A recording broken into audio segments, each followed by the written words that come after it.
Springfield, Illinois, 1859. Two men got into a fight in a drugstore. One was killed, the other was charged with his murder. While it seems like a pretty straightforward case, it might have changed history in a massive way. It's the history of murder, and I'm your host, Clare O'Donoghue.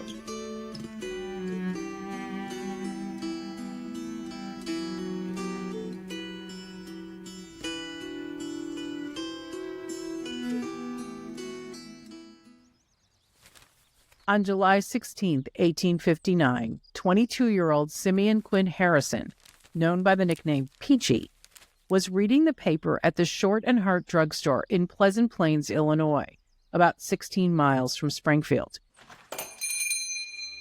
23-year-old Greek Crafton came into the store with his brother John.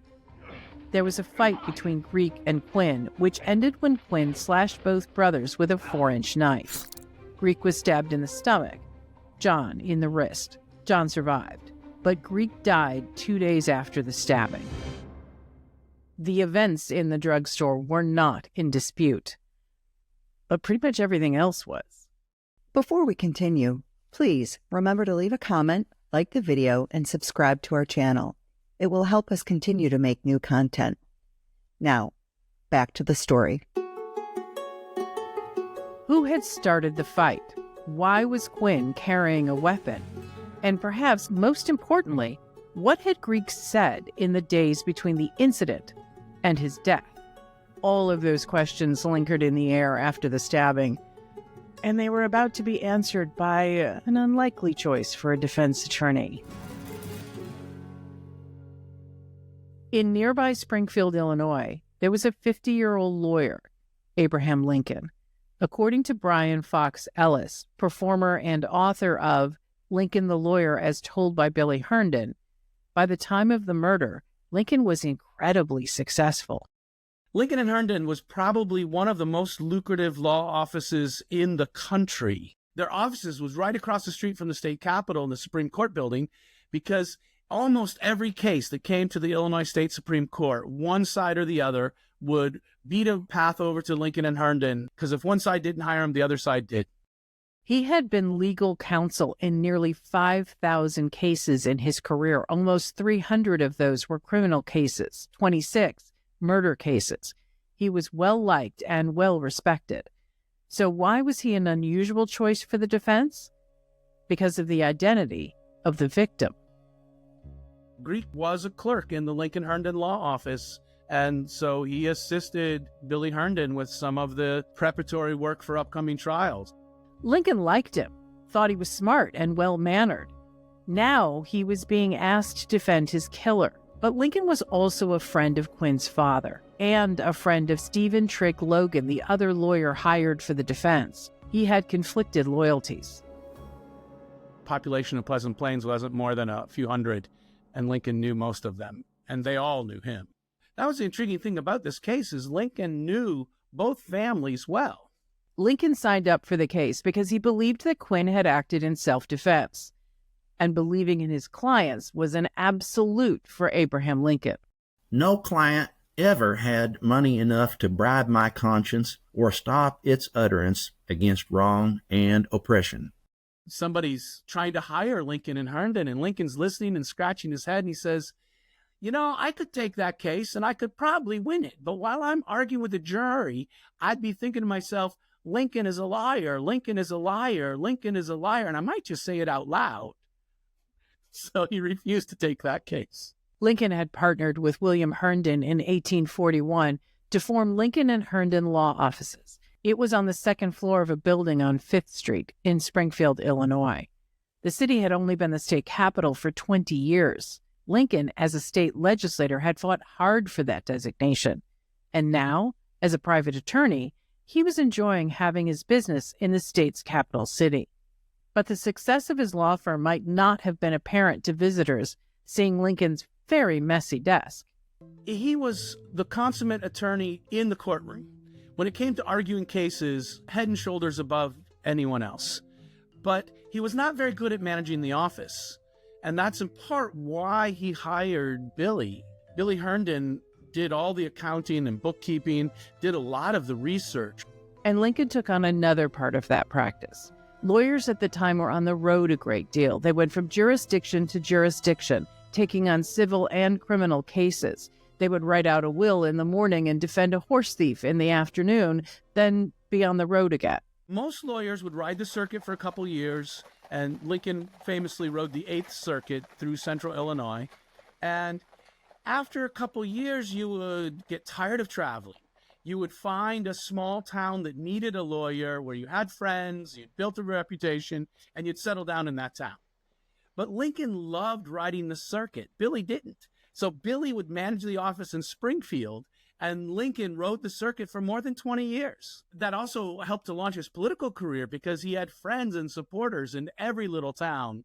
And not only did he ride the 8th Circuit, but if somebody wanted him, he would gladly, jump on a case in the 9th or the 10th or the 6th or, the nearby circuit courts.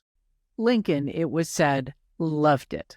According to his partner, William Herndon, his love of the circuit was second only to his love of the law. He had a keen sense of justice and struggled for it, throwing aside forms, methods, and rules until it appeared pure as a ray of light flashing through a fog bank. A story that many who knew Lincoln liked to tell was the time he was the defense attorney for a 70-year-old woman named Melissa Goings. Melissa Goings was accused of murdering her husband, who was a known abuser. He had knocked her to the ground, was sitting on her chest strangling her, shouting, "I'm going to kill you." She believed him. She reaches out and grabs a stick of firewood, clubs him, and he dies. Lincoln actually put his political career on hold in the middle of the Lincoln-Douglas debates, took the trial pro bono because he wanted justice to be served. And his first line of argument was against the sins of spousal abuse. But knowing a jury of your peers were all men and they didn't want their wives to get any ideas, he wasn't convincing them. So he switches tactics and he begins to argue for self-defense. Put yourself in her shoes. If someone knocked you to the ground, strangling you, shout, "I'm going to kill you," would you defend yourself? Of course you would. But he still didn't feel like he was swaying enough of the jury. So he turns to the judge. He says, "Excuse me, sir, can I have a moment alone with my client?" Now, in a small rural courthouse, court was adjourned. And Lincoln actually went downstairs under the main courtroom. There was a little room he could be alone with her. And they were gone for a long time. And when Lincoln come back, and the whole jury, the whole town's there, they all want to hear Mr. Lincoln, the judge looks around and realizes Melissa Goings is gone. And says, "Abraham Lincoln, did you tell your client to flee?" And he says, "No, I wouldn't aid in the abet of the escape of a wanton criminal." And he turns back to the jury and resumes his argument, going on and on and on, till the judge interrupts him again and says, "Well, if you didn't tell her to flee, what did you tell her?" And Lincoln pauses for a moment and says, "Well, my client told me she was thirsty. And I told her there's some mighty fine water in the state of Tennessee." And she was never seen in central Illinois again. We also know that he met with the prosecutor in Peoria a couple weeks later on his way to the last of the Lincoln-Douglas debates. And they signed the paperwork so that all charges were dropped and no posse went looking for her. Now, a friend of mine used to work at that courthouse, and he did the research and tracked her down and found her in the census that she had taken the advice of Horace Greeley, "Go west, young man," and actually immigrated to San Diego and lived into her 90s. The case of Quinn and Greek was a bit more complicated. These were two young men from prominent families. Just a few days before, most people would have said that both of them had really bright futures. But now, Quinn had disappeared, and Greek was lying on a trundle bed in his doctor's house, saying goodbye to friends and family. Among them, Reverend Peter Cartwright, Quinn's maternal grandfather. Even though he's related to Peachy Quinn, he was invited to Greek's final moments because everyone respected him, and well-earned respect from everything I know. It would not have been seen as unusual for the killer's grandfather to be comforting the victim. Not in this case. The Reverend was an important member of the community, exactly who the Craftons would have called on for comfort.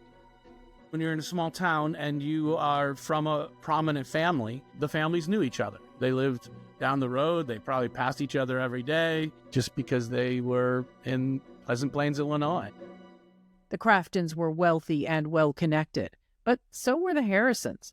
In fact, they were connected to each other. Greek's brother William was married to Quinn's sister, Elizabeth. The marriage was said to be very troubled. There were rumors of abuse. At a July 4th picnic less than 2 weeks before the stabbing,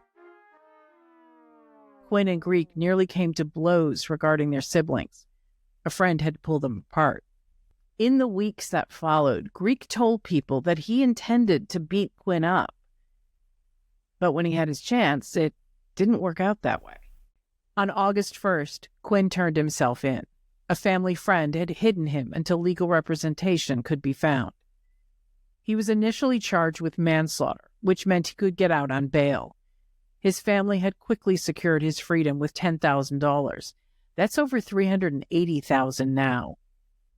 But then a grand jury indicted him for murder. At the time, murder charges didn't come with bail, so Quinn was rearrested and sent to jail to await trial. My impression is, he was a mousy little guy who wasn't the most pristine character in the community, wasn't maybe as well loved. Nobody deserved what he got, but there wasn't a lot of empathy or sympathy. It was more than just sitting in jail that had changed for Quinn. Manslaughter generally had an 8-year sentence. Now he was facing something much harsher.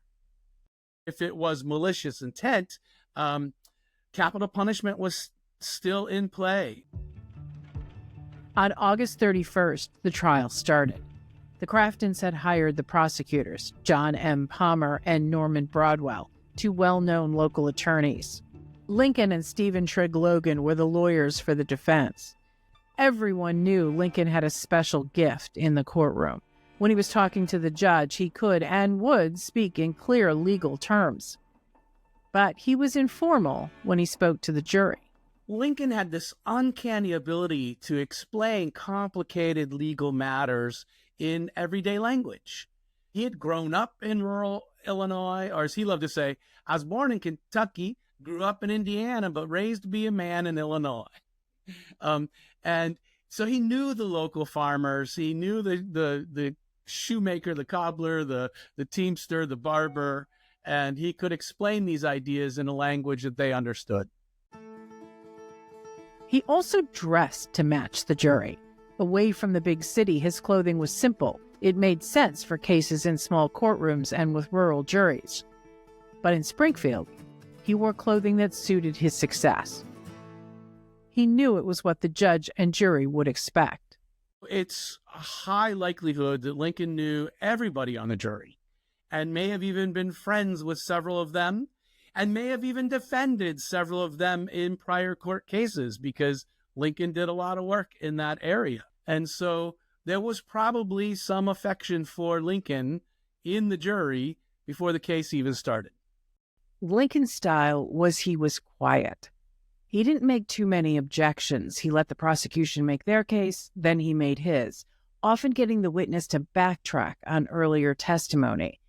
Lincoln's secret weapon was he listened. Make few statements, for if I made too many, the opposite side might make me prove them. The opposite side was that the death of Greek Crafton was premeditated because Quinn was carrying a knife with him. Palmer would argue that Quinn was not only ready for a fight, he was looking for one. I believe the argument, I disagree, but it is leaning towards this idea that this was a scuffle. There was no need to up the ante, and a couple of men throwing fists or even throwing a piece of furniture does not warrant murder. The defense would point out that Quinn was 5'7" and about 125 pounds. Greek, by all accounts, was much larger. He had also repeatedly threatened to hurt Quinn. Whether Quinn was carrying the weapon around or not, his lawyers would argue, he wasn't looking for a fight. He was trying to survive one. Put yourself in Peachy Quinn Harrison's shoes. These are two guys who are larger than him, and there are two of them, and they had kind of cornered him, and according to some of the eyewitness accounts, a chair was thrown in self-defense, and the men still kept coming after him, and they were hurling objects in the store at the same time. Yeah, pulling a knife and defending yourself seemed like the only thing he could do. The law stated that someone could only kill in self-defense if they were in imminent danger. But Quinn was the only one armed with a weapon. So, was he really in imminent danger? According to Illinois law at the time, members of the jury could interpret self-defense any way they pleased, which made the job of the lawyers harder. They weren't there to prove whether Quinn had killed Greek. Everybody knew he had. They were there to determine what was in Quinn's heart when he did. Like Lincoln, several members of the jury knew both the victim and the defendant. It wasn't surprising in a small town. Also not surprising was that, unlike other trials, potential jurors wanted to serve on the case. For serving on the jury, they would get $1.50 a day pay, around $58 now, and something more valuable, a seat at the standing room only trial. Today, one of the most popular things on TV are courtroom dramas. In those days, there was no TV. And reading this in the paper every day, and I did read a couple of the newspaper excerpts, people followed it closely. And so I'm sure that there were a lot of people who felt like you should hang him. And there were probably more people who said, oh, he's innocent. Greek is a bully. And oh my gosh, he might be hung. It seemed the whole of Springfield, maybe the whole of Illinois, had an opinion on this case, and as many as could crowded into the courtroom to hear the details. For Lincoln, there was an added bit of pressure. There was a spotlight on him after the recent Lincoln-Douglas debates had made him a national figure. There was even talk of his running for the presidency. If Lincoln lost, or even made a major mistake at trial, that spotlight could dim. Another potential layer of pressure: this trial would be transcribed. Whatever was said would be written down and perhaps published around the country. The stenographer was somebody who was a somewhat famous, somewhat local reporter who had transcribed the Lincoln-Douglas debates. And that by itself was a savvy political move. Lincoln hired a transcription of the debates because Lincoln knew that 10,000 people showed up to hear the debate, but there were 1 million more he could reach. 25-year-old Robert Hitt, an expert shorthand writer, had done the transcripts for the Lincoln-Douglas debates. Now he'd been hired by the Illinois State Journal because of the high interest in the case.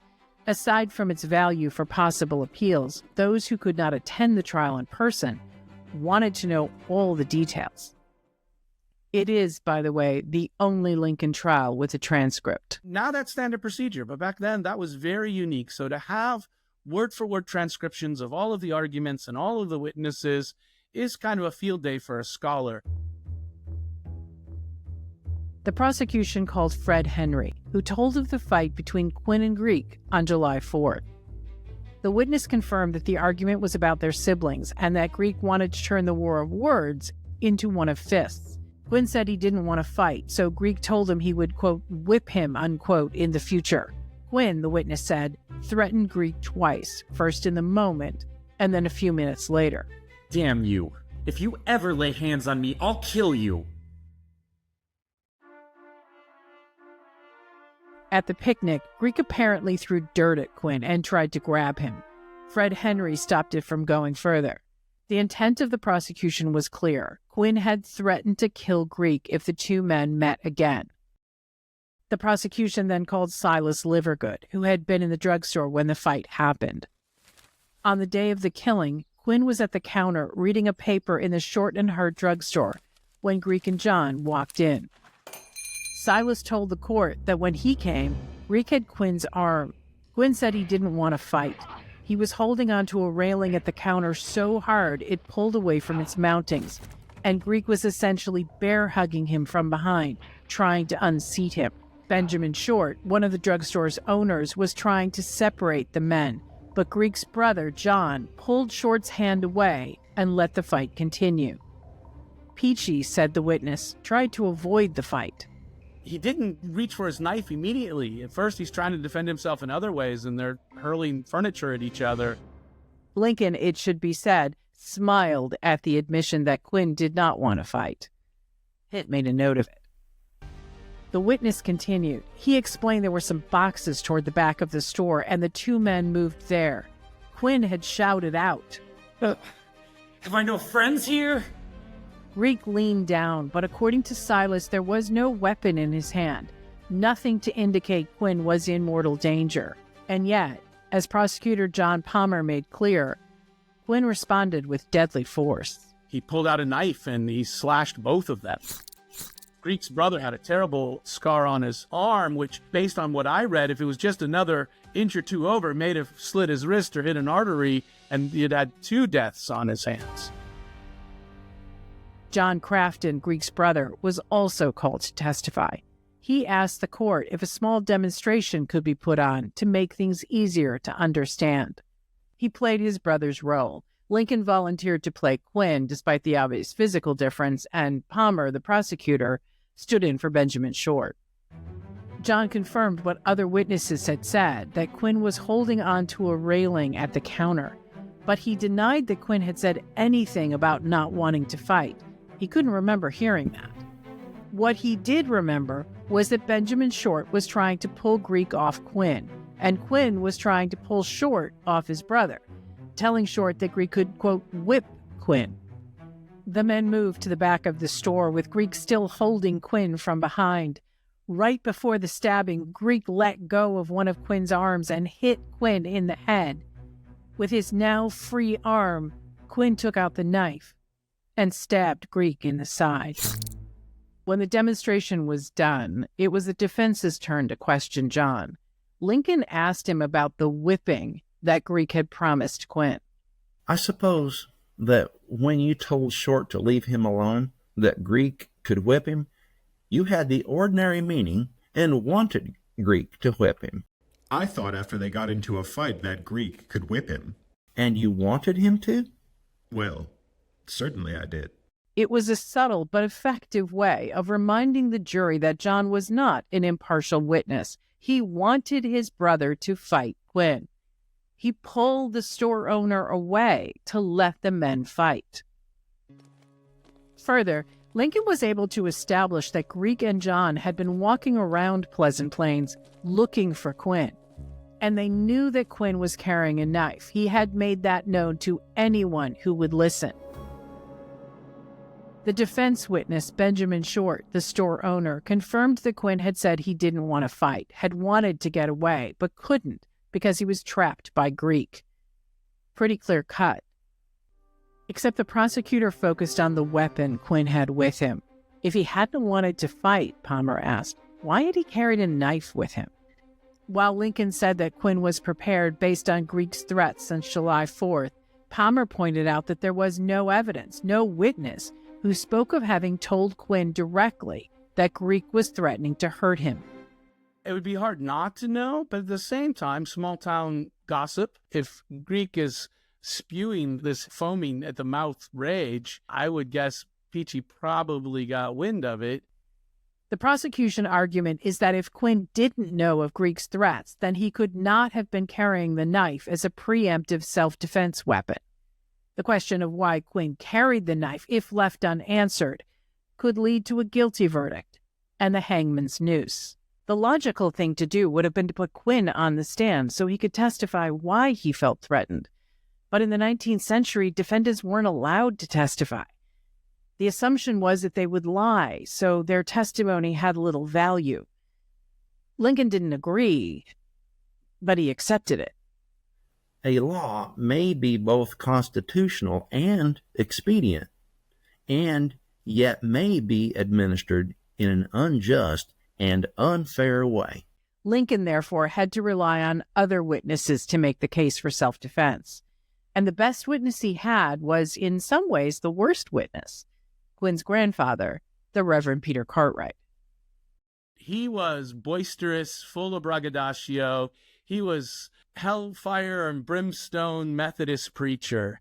Reverend Cartwright was well known and respected. It was assumed by both sides that he would tell the truth. One contemporary said about him, quote, "When he thought he was right, no earthly power could persuade him to abandon his principle." Cartwright was an adamant abolitionist, even though he was from the South. As a Methodist minister, he preached out against slavery, and often on a Sunday he would be in the pulpit, and then on a Monday he would be given a stump speech speaking out against slavery. And people didn't like the fact that he blended religion and politics. Ain't that a debate that won't go away? Cartwright and Lincoln didn't like each other. The men had run for office against each other twice. The first time, for a seat in the State House, Cartwright had won. Then, in 1846, they ran against each other for a seat in Congress. When Lincoln and Cartwright ran against each other, the story that I believe is a true story is that Lincoln went to hear Cartwright preach, just to see who his opponent was. Lincoln's tall, so when he slinks in the back and sits down trying to hide, of course Cartwright saw him.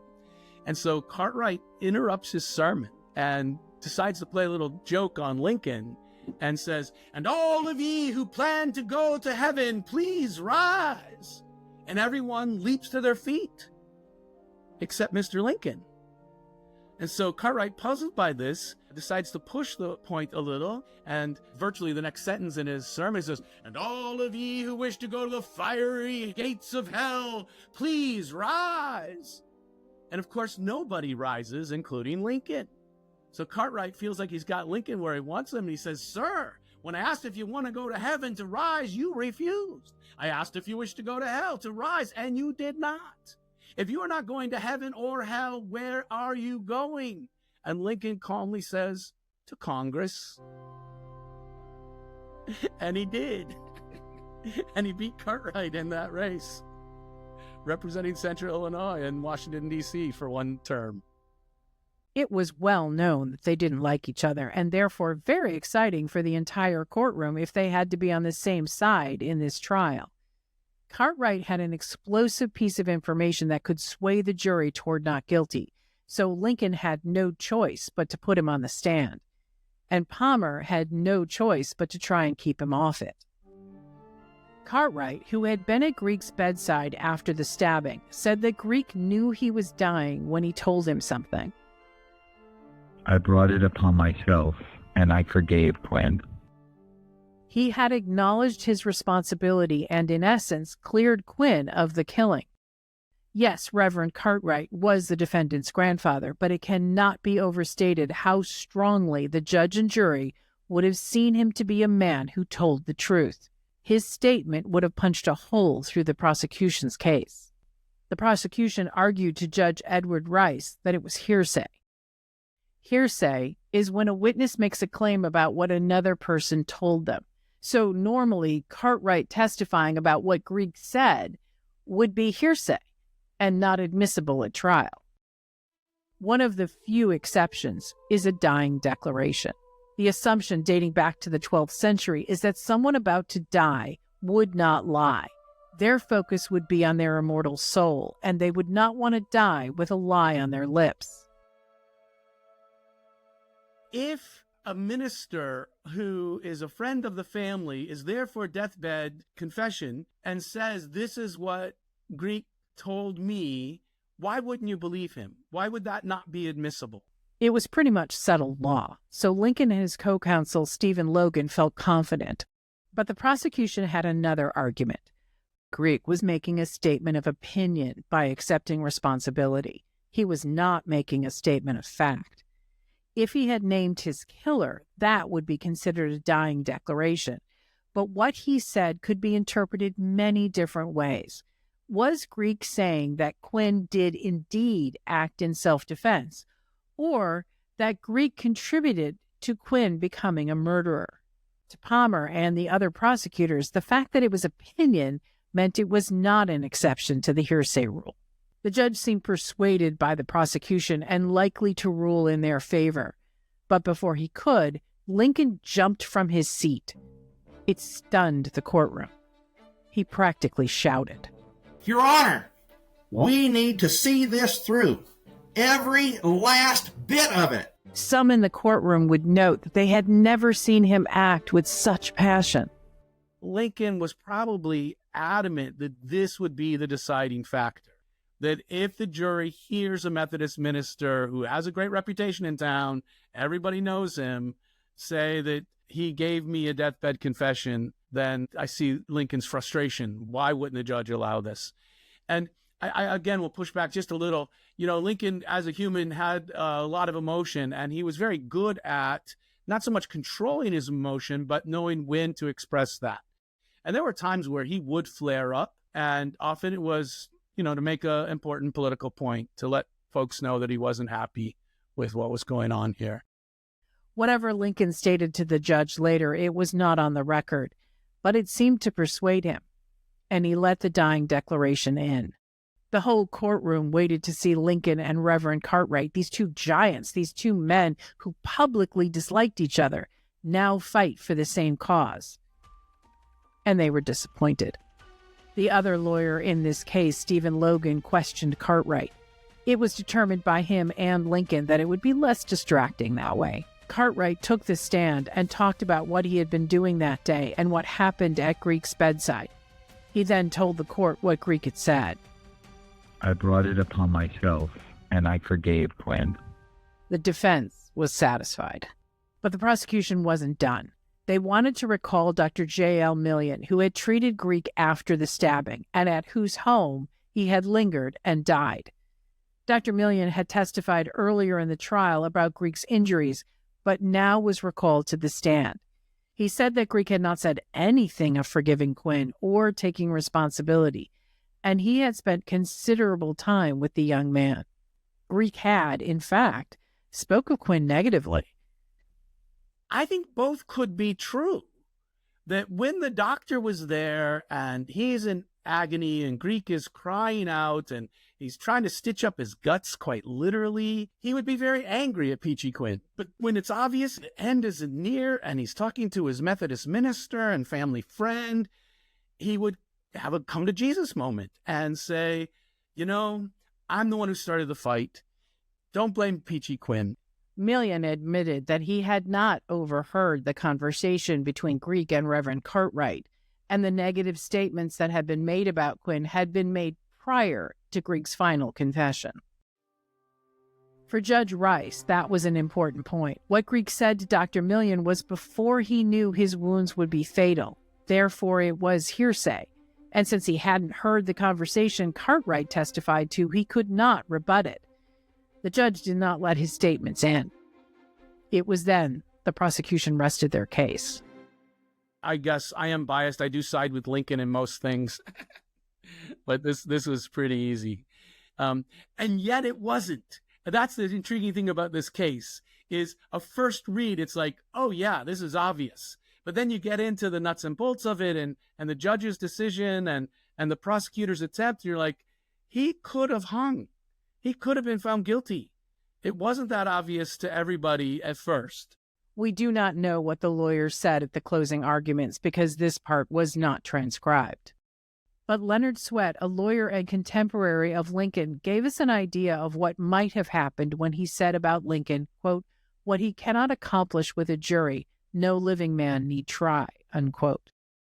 Today, they pay big money for a consultant who can read the jury, but Lincoln was a master. He could tell midstream if he was pursuing a line of argument and the jury wasn't responding, he could shift gears. Lincoln also talked about his thoughts on the subject when he spoke of the jury's role. Hear the lawyers make their arguments as patiently as you can. And after the evidence and the lawyers' arguments are through, then stop one moment and ask yourself, what is the justice in this case? And let that sense of justice be your decision. The judge and the prosecutor seemed to be against Peachy Quinn. It took only an hour and 9 minutes for the jury to return a not guilty verdict. The courtroom received the news with, quote, great and long considered applause, unquote. There's this gasp of relief. Whether you're for or against, it was done. This wasn't quite the OJ trial, but it did get a lot of press, and it was a big deal for the region, in part because both families were known. William B. Thompson, who was a boy in Springfield at the time, said, quote, Mr. Lincoln saved Quinn Harrison, but it was a very hard fight. We boys followed it throughout. All of us who were able climbed to the windows. The others hung around the doors of the old courthouse. We listened with the most careful attention to everything Lincoln said. We boys agreed that Lincoln's speech and earnest manner did it rather than the evidence," unquote. Months after the trial, Quinn reached out to Lincoln and asked for his advice. John Palmer, the prosecutor in the case, was running for a seat in Congress, and Quinn wanted to know should he vote for him. Lincoln responded, "He is good and true and deserves the best vote we can give him." Just prior to the Civil War, John Palmer was appointed by Lincoln to serve on a delegation to find peace with the South. It didn't succeed. Palmer would later serve in the Union Army, eventually as a major general. Later, he would become Illinois' governor and a U.S. senator. People had devoured Hitt's record of the case. For those on the fence about this seemingly simple man from the Midwest, it made clear he was anything but. Though excerpts of the transcript were published at the time, the full original transcript was lost. That is until 1989, when it was discovered in the basement of a house in Fresno, California. The house was owned by Quinn's great-grandson. But perhaps a greater mystery about the transcript remains. Did it help Lincoln become president? That's up for debate. He already had a name, a reputation. There had been 7 Lincoln-Douglas debates the year before. They had become national news. If you've already read the Lincoln-Douglas debates, so your mind is primed and you're looking for things, and then this salacious trial, this obvious stabbing and all these political figures involved, it certainly drove the conversation and helped implant Lincoln into the minds of the general public in a different way. And highlighted Lincoln's genius as a lawyer, highlighted his savvy rhetorical skills, and endeared Lincoln to the readers because he won for the right reasons, defending the underdog against a bully. Lincoln became president in March of 1861. His life as a lawyer was behind him, though not out of his thoughts entirely. Before he left for the White House, Lincoln asked William Herndon if the law practice could remain Lincoln and Herndon until Lincoln returned from the presidency. Herndon promised it would. He maintained Lincoln and Herndon's law offices until Lincoln's death, and would leave the law in the 1870s to work on a biography of his famous partner, which was called Herndon's Lincoln. The book, published less than 25 years after Lincoln's death, was controversial. Herndon did not like Lincoln's wife, Mary Todd Lincoln, and had been clear about that in the book. He also spoke of Lincoln's depression and of his being a religious skeptic. But his admiration for the man came through. Don't forget, if Lincoln had some faults, Washington had more. Few men have less. Greek's brother, John Crafton, served in the Union Army and later became a police magistrate in Springfield. He died in 1909. Peachy Quinn Harrison died in 1920 at age 82. He's buried in an unmarked grave in Missouri, over 300 miles from Springfield, and the rest of his family. Given a second chance by Abraham Lincoln, Stephen Trigg Logan, and the jury, he hadn't made much of it. He had married and had 2 children, but the marriage didn't seem to go well. Quinn was described as having a violent temper and would leave home for years at a time. In 1885, he shoved his sister Sarah, breaking one of her ribs and causing other serious injuries. He was arrested, but ultimately released. By the end of his life, he was estranged from his wife and son, and his daughter had died. In a newspaper article written the year before his death, he talked about how his life had not turned out the way he had hoped. This was quite a come down in life for me. I used to know William Jennings Bryan in Illinois, and my grandfather beat Abe Lincoln in a lawsuit in Jackson. Times have changed. Abraham Lincoln was shot at Ford's Theater on April 16, 1865. He is perhaps the most famous murder victim in American history.